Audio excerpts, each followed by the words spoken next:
can a SSAS purchase shares in my limited company?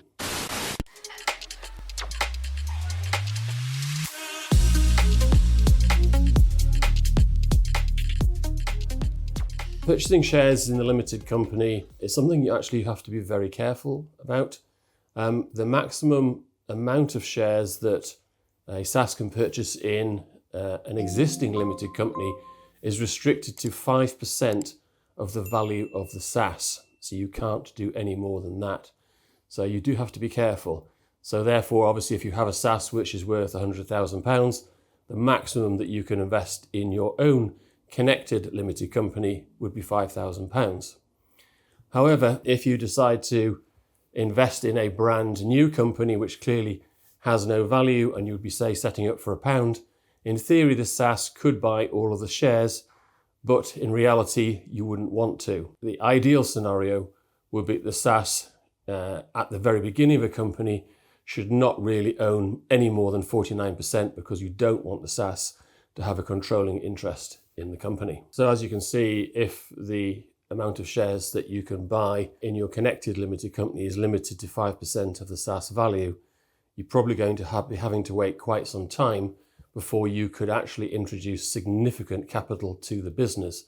And it's probably the reason why most people don't do it, because literally you cannot effectively introduce sufficient capital to the business, certainly in the early years.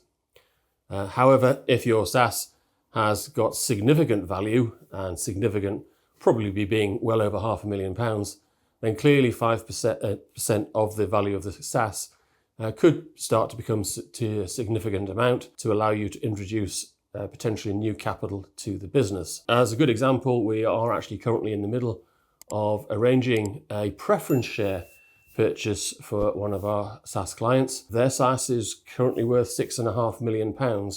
So you can see that the amount then becomes significant. What we're arranging to do is issue preference shares in the sponsoring employer. The SSAS will purchase those preference shares, and we're arranging to do 300,000.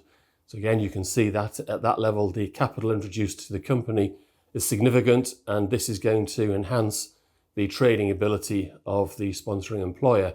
So well worth doing. They've taken a view that having the preference shares on the balance sheet is fine, and they will repay those over a period of time.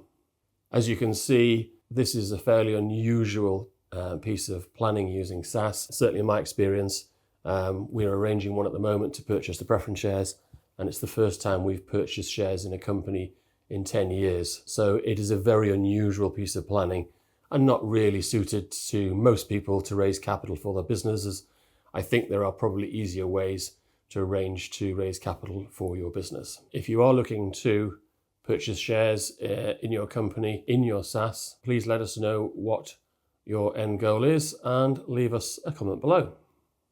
Book a call with us via the link in the description below. If on a mobile device, simply hit the More button under the video title and pick a convenient time to speak. Feel free to share this video with others that may benefit on WhatsApp or in other online groups or channels. Like, subscribe and hit the notification bell for lots more SSAS related content, and leave a comment if you found this video helpful. For more, visit onecrownpensions.com.